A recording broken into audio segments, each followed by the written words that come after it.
Yan, puro halaman na. Positive. Nasa bundok na nga ako. Yan. May mga ibon-ibon pa. Doon ako galing sa malayong yun.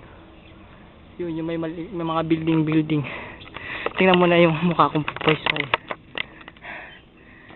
Dito pupwesto na ako. Ang hirap maging correspondent, maging reporter. Huwag kami ngayon, baka ma-overheard tayo dito. Sige, tutuloy ko na paglalakad ko. Ito, malapit na siguro ako. Hindi kaya bawal na dito. Yung tipong, ayun, yun. Doon ako galing. Ayun, no? Yung galing yung mga building. Yung beach. Doon ako galing. Ano pa ba nakalagay dito? Mga halaman. Yan, mga halaman. Nako, may nakasulat. Nako, hindi ako marunong magbasa. Ano nakasulat dito? Hindi kaya paglampas ko dito, barili na lang ako bigla. Hindi pala nakalagay, no entry, China na to. Babarilin kapag pumasok. Pero hindi. Marunong ako magbasa ng Chinese, nakalagay lang dun. Ubusin ang pagkain, bawal magtira. Sige, balik na ako.